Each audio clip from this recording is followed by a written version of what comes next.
बिस्मिल्लाहिर्रहमानिर्रहीम। अस्सलाम वालेकुम मेंबर्स व्यूअर्स, आप सब खैर खैरियत से होंगे। आज वीकेंड की वीडियो में जी डिस्कस कर लेते हैं दो तीन इंपॉर्टेंट पॉइंट्स इस वीक के लिए, जिसमें सबसे पहले मॉनेटरी पॉलिसी, उसके अलावा कुछ इकोनॉमिक न्यूज़ और पॉलिटिकल साइड पे कौन सी चीज़ें हैं जो कि मार्केट को इम्पेक्ट कर सकती हैं। उसके अलावा कुछ स्टॉक्स सेक्टर्स जिनको मैं बार बार मेंशन करता हूँ और उनमें हमारी क्या स्ट्रेटजी होनी चाहिए प्रॉफिट के लिए, और वो स्टॉक्स जिनको आप ना सिर्फ शॉर्ट टर्म के लिए बल्कि अब मीडियम टू लॉन्ग टर्म के लिए भी अगर आप अपने पोर्टफोलियो में रखें तो आपको एक अच्छा फ़ायदा हो सकता है। बट उसमें ये जो आपकी होल्डिंग है उसमें एक प्रॉपर स्ट्रेटजी के साथ आपकी होल्डिंग होनी चाहिए, ट्रेलिंग स्टॉप लॉस के साथ। और अगर उन स्टॉक्स में किसी किस्म का डिप आता है तो उसमें फिर फर्दर एवरेज की आप स्ट्रेटजी जो सी है उसको यूज़ करें, ना कि उसको लॉस में बेचने की ज़रूरत है। तो ये थोड़ी सी चीज़ें इंपॉर्टेंट डिस्कस कर लेते हैं इस वीक के लिए, और स्पेसिफिकली कल के लिए क्या स्ट्रेटजी होनी चाहिए इसको भी डिस्कस कर लेते हैं। तो सबसे पहले तो आ जाए मॉनेटरी पॉलिसी की तरफ। मॉनेटरी पॉलिसी ऑलरेडी आपको पता है बहुत हाई साइड पे इस वक्त है। ज़्यादातर मार्केट पार्टिसिपेंट जो से हैं वो ये प्रेडिक्ट कर रहे हैं, और ब्रोकरेज हाउसेस कि ये अनचेंज रहेगी। इसहाक डार के एज ए वज़ीर ख़जाना ये फ़र्स्ट मॉनेटरी पॉलिसी है। हिस्टोरिकली देखा जाए तो ही नोज़ कि मॉनेटरी पॉलिसी में इंटरेस्ट रेट कम करने से आपकी इकॉनमी पे कितना पॉजिटिव इम्पैक्ट आता है, और इसको इंक्रीज़ करने से क्या प्रेशर आता है, ही वेरी वेल नोज़। अब इस प्रेजेंट सिनेरियो में जबकि हम आईएमएफ के साथ जो एक मुआहदा किया हुआ है उसमें कुछ हमने उनकी जो टर्म्स हैं उनके ऊपर एग्री किया हुआ है, उसके अकॉर्डिंगली चल रहे हैं कि इन्फ्लेशन को हमने किस तरह कंट्रोल करना है, उसमें मॉनेटरी टाइटनिंग किस तरह करनी है। तो उसकी बेस के ऊपर तो प्रेडिक्ट यही किया जा रहा है कि अनचेंज रहेगी। मींस कि अगर अनचेंज रहती है तो it's in line with market expectations, तो मार्केट अपने नॉर्मल रूटीन में बाकी न्यूज़ का इम्पैक्ट लेते हुए उसी रूटीन में चलेगी। अच्छा, इसमें अगर किसी किस्म की सरप्राइज़ रिडक्शन आती है, कमी आती है, तो फिर आप एक्सपेक्ट कर सकते हैं मार्केट की एक बहुत अच्छी जंप जो उनसे उसको मिल सकती है और बूस्ट मिल सकता है।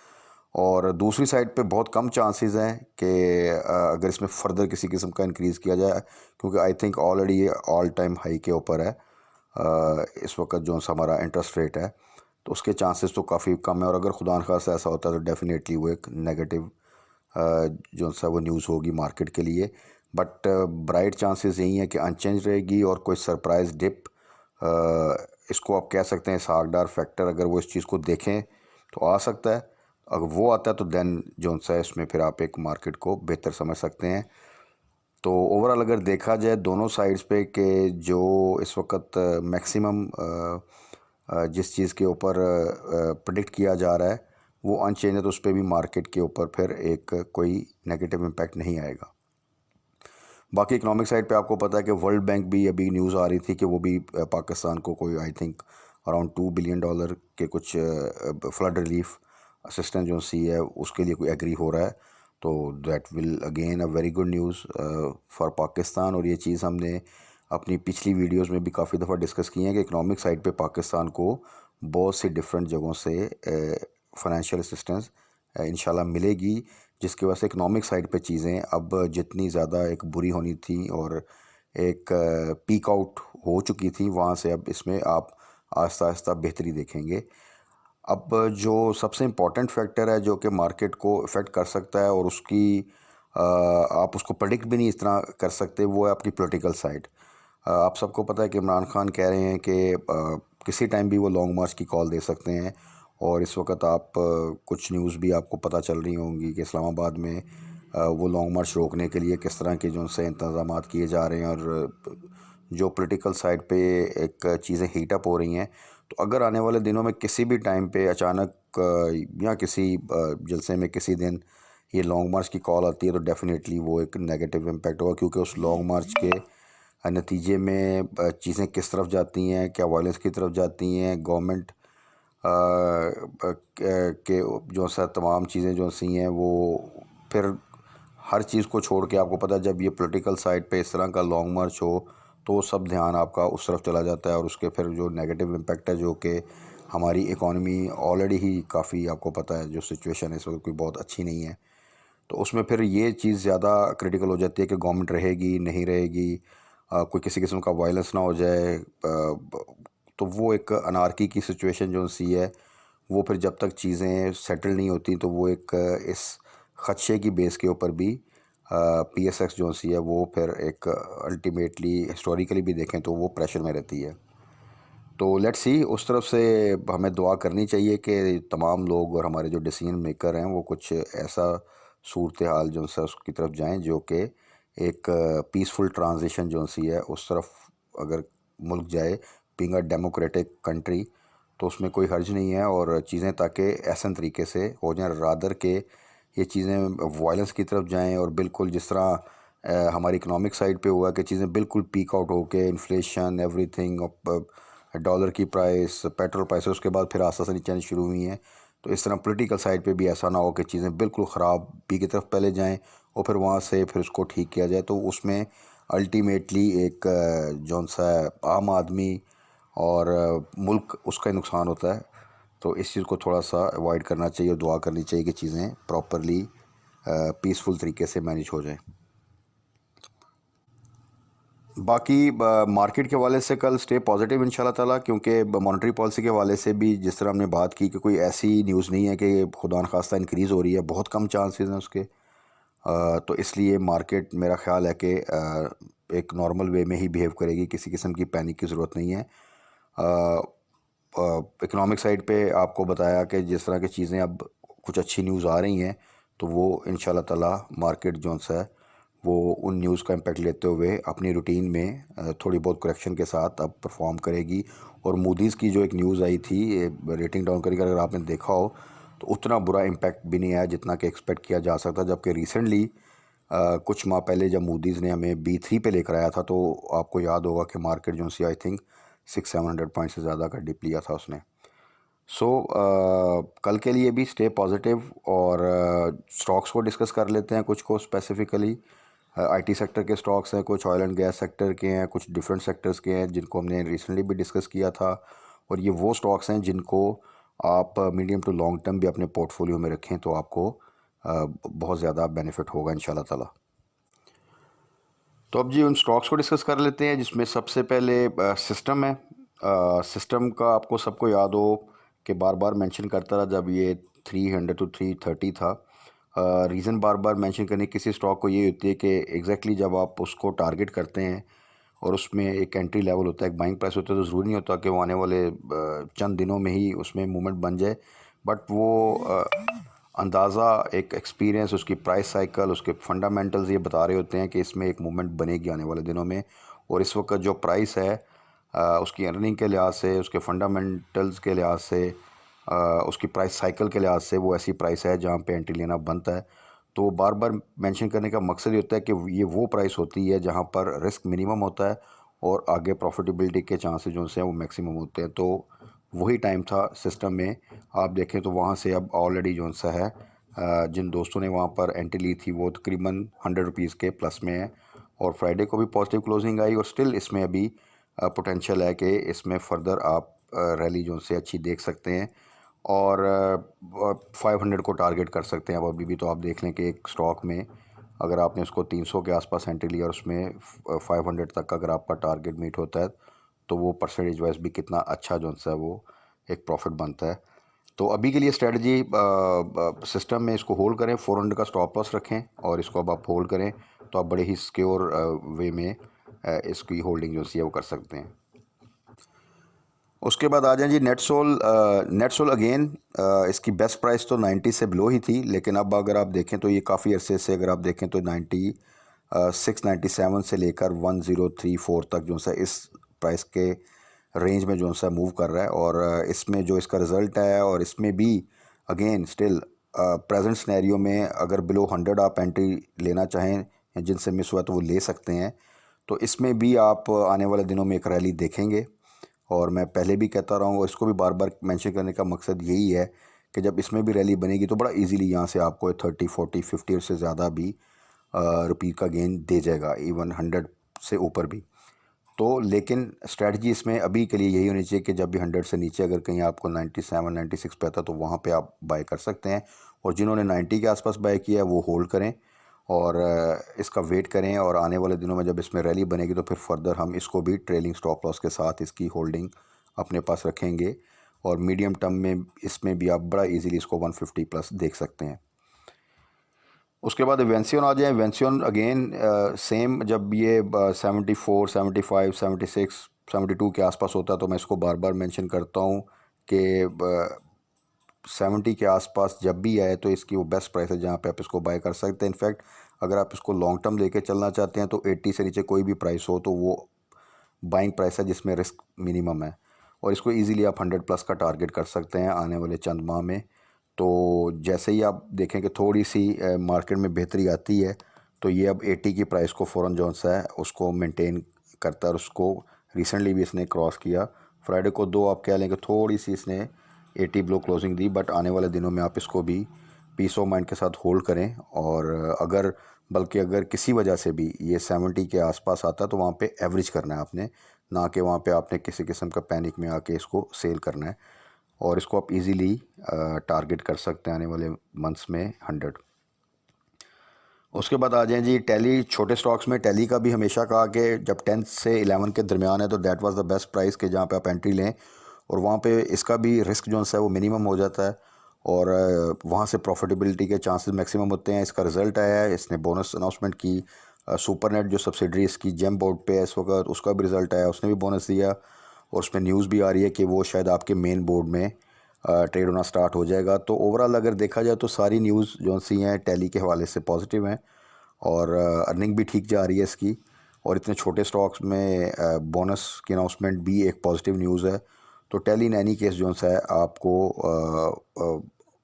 10 to 11 जिन दोस्तों ने भी बाय किया है वो इसको होल्ड करें, और जैसे ही ये 12 से ऊपर जाए और क्लोजिंग 12.5 से ऊपर दे तो फिर 12 का स्टॉप लॉस रख के इसको आप होल्ड कर सकते हो, तो अपने स्टॉप लॉस को ट्रेल कर सकते हैं। तो आईटी सेक्टर के स्टॉक्स के बाद आप आ जाएं हेस्कोल में।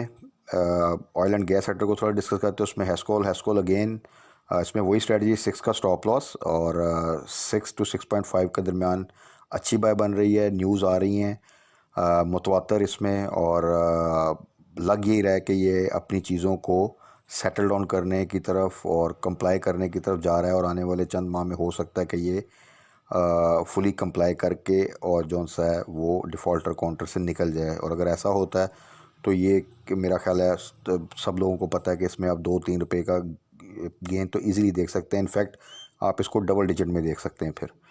तो मेरा ख्याल है उस पूरे सिनेरियो में अगर देखा जाए तो इतना सा रिस्क लेना बनता है, क्योंकि रिस्क मिनिमम है इस वक्त, और प्रॉफिटेबिलिटी एक छोटे स्टॉक में जो परसेंटेज बनती है वो काफ़ी बेहतर है।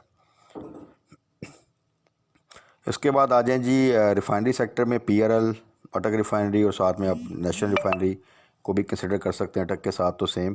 तो रिफाइनरीज ओवरऑल एक दोबारा से कंसोलिडेशन फेज़ में हैं, एक छोटी सी प्राइस रेंज में मूव कर रही हैं, थोड़ी करेक्शन ले चुकी हैं। बट अब वहाँ पर अगर आप देखें तो जैसे थोड़ी सी मार्केट में मौका मिलता है तो पॉजिटिव साइड पे क्लोजिंग आ जाती है, मार्केट प्रेशर में थोड़ी सी नेगेटिव क्लोजिंग दे देती हैं। तो इस ये प्राइस में यहाँ पर अगर आप देखें तो एकमुलेशन भी हो रही है, और इनमें आने वाले दिनों में आप बड़ा इजीली पीआरएल में 2-3 रुपये का गेन देख सकते हैं। और जो प्रेजेंट प्राइस है इस वक्त पीआरएल की, उसमें 2-3 रुपये के गेन का मतलब है तकरीबन 90 to 20 की प्राइस आपको इजीली मिल जाएगी। और वही हमारा टारगेट है इनिशियल, जहाँ पे हम अपनी एक पार्शियल प्रॉफिट टेकिंग एटलीस्ट जो सी है वो कर सकते हैं। पहले भी हमने 18 का स्टॉप लॉस रखा था, और 90 से ऊपर जब था तो वहाँ पे ये सजेस्ट किया था कि आप इधर वहाँ पे पार्शियल प्रॉफिट टेकिंग करें, जिन्होंने, क्योंकि हमने जो इनिशियल टारगेट इसका जब रखा था वो 20 का था, और बाइंग हमारी थी 16 से नीचे। बट प्रेजेंट सिनेरियो में 17 से नीचे अगर कहीं आपको मिलता तो आप बड़ा इजीली इसको बाय कर सकते हैं, और यहाँ से इंशाल्लाह ताला ये फर्दर आगे बाउंस बैक करेगा। सेम विद अटक रिफाइनरी ओवरऑल एक आपको पता है अटक ग्रुप का पार्ट है, और अच्छी अर्निंग आई रिसेंटली, और उसके अलावा पे आउट भी था, एक्स भी हो चुका है। एक्स होने के बाद इसमें अगर आप देखें जो 140 से नीचे था जब हमने इसको टारगेट किया था, और उसके बाद इसमें फिर एक रैली बनी, रिज़ल्ट अनाउंसमेंट हुई, और वो तमाम सिनेरियो आपके पास है। उसमें फिर आगे फर्दर थोड़ी सी करेक्शन भी आई, बट उस करेक्शन के बाद अगर आप देखें कि अभी भी इसकी प्राइस 150 पे है, तो 140 से जिन्होंने बाय किया था मींस के वो ऑलरेडी प्रॉफिट में भी हैं। इसके अलावा डिविडेंड भी अवेल कर चुके हैं, प्राइस एक्स भी हो चुकी है। तो फर्दर यहाँ से फर्दर जो भी गेन होगा वो उनके लिए फर्दर प्लस है। तो in any case Attock refinery is a good stock to hold for medium to long term. उसके बाद जनाब आ जाएँ तारी ग्लास। इसको आपको याद होगा, इसका बड़ा अच्छा आउटस्टैंडिंग रिज़ल्ट, बोनस भी दिया, डिविडेंड भी दिया, करेक्शन भी ले चुका है। और इसको भी यही हमने टारगेट किया था कि जब ये 110 के आसपास आपको मिलता है तो वहाँ पे आप बड़ा इजीली पीस ऑफ माइंड के साथ इसको ले सकते हैं। और ये वो स्टॉक है जिसको आप अपने पोर्टफोलियो में लॉन्ग टर्म रखें तो आपको इससे काफ़ी ज़्यादा गेन जो है वो मिल सकता है। बहुत पोटेंशियल है, इसकी अर्निंग वगैरह जो बहुत बेहतर होती जा रही है। आईसीआई के साथ जो इसकी एक कोलैबोरेशन हुई है फर्दर इसको अगर आप देखें तो फ्यूचर प्रॉस्पेक्ट्स के हवाले से इसके लिए बड़ा पॉजिटिव है। और ओवरऑल भी इनका एक और प्लांट आई थिंक जोन सा है वो भी जोन सा एक लाइन जोन सी है, उसकी एडिशन के बाद इसमें फ़र्दर आप आने वाले दिनों में ग्रोथ देखेंगे। तो तारी ग्लास इन एनी केस आपके पोर्टफोलियो में अगर रहता है तो वो आपको इंशाल्लाह ताला अच्छा प्रॉफिट दे के जाएगा। और जो एग्जिस्टिंग रेट हैं इसके अभी भी स्टिल इवन वो भी बुरे नहीं है, बट 110 112 इसके पास जिन दोस्तों ने भी लिया वो उसको बड़े पीस ऑफ माइंड के साथ रखें। अभी इसकी एक्स डेट में स्टिल आई थिंक 20 के आसपास इसकी एक्स डेट आएगी, तो उससे पहले एक जंप भी आप इसमें देख सकते हैं। और इसका मेरा ख़्याल है कि बोनस और डिविडेंड भी अवेल करना चाहिए, तो इसमें पूरा पोटेंशियल है कि एक्स होने के बाद अपनी प्राइस को भी रिकवर कर जाएगा। तो इस तरह आप एक अच्छा प्रॉफिट जो है गेन कर सकते हैं शॉर्ट टर्म में भी, और मीडियम टू लॉन्ग टर्म में अगर आप इसको होल्ड करें तो इसमें आप फर्दर ग्रोथ भी इंशाल्लाह ताला देखेंगे। उसके बाद आ जाएँ जी टीपीएलपी। टीपीएलपी का आप सबको याद है, इसमें अच्छी स्विंग ट्रेड्स भी मिलती रहीं। और फिर इसका रिज़ल्ट और इसकी जो न्यूज़ आई उसके बाद जो प्रेजेंट सिनेरियो है, जो प्राइस है उसमें लास्ट वीडियो में भी ये सजेस्ट किया था अगर 21 से नीचे आपको मिले तो वहाँ पर आप बाय कर सकते हैं। और इसको अब आप थोड़ा मीडियम टर्म के लिए भी होल्ड करें तो इसमें भी पोटेंशियल है कि ये फर्दर आपको ग्रोथ देगा। इससे पहले सिर्फ स्विंग ट्रेड के लिए हम इसको कंसिडर करते थे, अब आप इसको मीडियम टू लॉन्ग टर्म के लिए भी इंशाल्लाह ताला बाय करेंगे तो आपको एक अच्छा प्रॉफिट इसमें मिल सकता है। उसके बाद ही डिस्कस कर लेते हैं हपको को और कैपको को। आपको याद होगा हपको जब रिज़ल्ट आया था उसके बाद इसमें डिप आया, बट उसने फिर अनाउंसमेंट दी, पे आउट की, डिविडेंड की आई थिंक 155%। और उसके बाद से इसने तकरीबन 9-10 रुपये का जो है वो गेन कर चुका है। तो देखें हपको एक ऐसा स्टॉक है जो कि पे आउट के लिए और डिविडेंड के लिए आपके पोर्टफोलियो में होता है। और जो डिविडेंड के लिए स्टॉक्स होते हैं इसको हमेशा आप लॉन्ग टर्म के लिए अपने पोर्टफोलियो में रखते हैं। और किसी वजह से अगर इनमें डिप आए तो इनके ख़ास प्राइस रेंज होती है, ज़्यादातर उसी प्राइस रेंज में मूव करते हैं और एक्चुअली आपको पे आउट जो है वो टाइम टू टाइम मिलता रहता है। तो ये जो इसमें डिप आया था that was actually the best time कि आपने वहाँ पर आप बाय करें। और जिन दोस्तों ने भी बाय किया वो ऑलरेडी आप देखें तो कैपिटल गेन भी मिल चुका है, पे आउट भी मिलेगा और आने वाले क्वार्टर्स में भी फर्दर जो सा है इसमें जो सा गेन एक्सपेक्टेड है। तो आपको इन एनी केस जिन दोस्तों ने थोड़ा सा हाई साइड पे भी बाय किया हुआ, अगर सपोज 78 79 पहले से किया हुआ था तो वो प्राइस भी इनकी रिकवरी हो चुकी है। और फर्दर इसमें जो है आगे भी आप आने वाले मंथ्स में ग्रोथ देखेंगे तो हपको को आप easily medium to long term plan कर सकते हैं। जब हम हपको की बात करते हैं तो उसके बाद कैपको को भी डिस्कस करना इसलिए ज़रूरी है कि कैपको में एक्चुअली कुछ न्यूज़ थी कि इसका लाइसेंस जो है वो रिन्यू होगा नहीं होगा, उसकी वजह से एक प्रेशर भी रहा। रिज़ल्ट भी कोई इतना आउटस्टैंडिंग नहीं था, बट इसकी जो प्राइस 30 से नीचे है that was actually the best price. Her stock की जो कुछ प्राइस होती है जहाँ से वो हमेशा बॉटम आउट होकर फिर रिवर्सल लेता है, तो 30 के आसपास 30 से बिलो जिन्होंने भी बाय किया है वो इसको बिल्कुल ईजीली जो है पीस ऑफ माइंड के साथ विद मिनिमम रिस्क अपने पोर्टफोलियो में रख सकते हैं। तो अब आने वाले दिनों में अगर आप देखेंगे तो एक तो इसका लाइसेंस 3 साल के लिए रिन्यू हो चुका है, मींस कि अब 3 साल में इसमें आप देखेंगे कि ये भी एक अच्छा पे आउट भी देगा आने वाले क्वार्टर्स में, रिज़ल्ट इंप्रूवमेंट भी आती जाएगी और इसमें कैपिटल गेन भी आपको ज़रूर मिलेगा। तो कैपको को भी अब आप मीडियम टू लॉन्ग टर्म अपने पोर्टफोलियो में रख सकते हैं जो इस तरह के स्टॉक्स में ट्रेड करते हैं। तो ये तो था जी आज की वीडियो में, एक तो डिस्कस किया कुछ मार्केट के हवाले से, मॉनेटरी पॉलिसी के हवाले से, कुछ स्टॉक्स जिनको आप शॉर्ट टर्म के लिए भी ऑलरेडी हमें गेन दे रहे हैं, आप प्रॉफिट टेकिंग भी कर सकते हैं। अगर आप medium to long term plan करें तो भी आप स्टॉप लॉस के साथ इनको होल्ड कर सकते हैं, तो इंशाल्लाह ताला आपको फर्दर इनमें गेन मिलेगा। सेक्टर वाइज देखें तो आईटी सेक्टर टॉप प्रायोरिटी पे होना चाहिए, उसके अलावा ऑयल एंड गैस सेक्टर में भी बहुत से स्टॉक्स हैं, उनमें पोटेंशियल है जो हम डिस्कस करते हैं। सीमेंट में भी थोड़ी सी मूवमेंट अगर आप देखें तो हो रही है, और आने वाले दिनों में जब ये कंस्ट्रक्शन एक्टिविटी स्टार्ट होंगी तो उसमें आप देखेंगे, और क्योंकि ऑलरेडी काफ़ी ज़्यादा करेक्शन ले चुके हैं सीमेंट स्टील, तो उनमें आप फर्दर अब एक रिकवरी देख सकते हैं। इसके अलावा टेक्सटाइल सेक्टर में रिसेंटली जो एक इलेक्ट्रिसिटी का इशू चल रहा था प्राइस का, उसकी जो सेटलमेंट हुई है तो आपने देखा होगा कि फ्राइडे वाले दिन उसमें भी थोड़ी सी मूवमेंट आई थी। और टेक्सटाइल सेक्टर में भी बहुत से अच्छे स्टॉक्स हैं जो कि काफ़ी ज़्यादा करेक्शन लेके बड़ी बेहतरीन प्राइस पे मिल रहे हैं। तो उनको भी हम आने वाली वीडियोस में डिस्कस कर लेंगे कि कौन से स्टॉक हैं जिनको टारगेट करना चाहिए for short to medium term, और उनमें एक अच्छा गेन जो है मिल सकता है। बाकी कल के लिए स्टे पॉजिटिव इंशाल्लाह। मॉनेटरी पॉलिसी के अनाउंसमेंट का वेट करते हैं। ज़्यादा चांसेस यही हैं कि अनचेंज रहेगी। कोई सरप्राइजिंगली अच्छी न्यूज़ उस वाले से कोई रिडक्शन की, वो मार्केट को फर्दर बूस्ट दे सकती है। पॉलिटिकल साइड पे थोड़ा सा न्यूज़ को जो है वो उसके बारे में अपडेट रहें और कॉन्शियस रहें, और अपने स्टॉप लॉस जो से हैं उनको लगा के रखें, ताकि अगर खुदा न खास्ता वहाँ पर कोई बैड न्यूज़ आती है तो आप जो है पॉजिटिव साइड पे एग्ज़िट लेके फर्दर उन्हीं स्टॉक्स को आप डिप पे बाय कर सकें।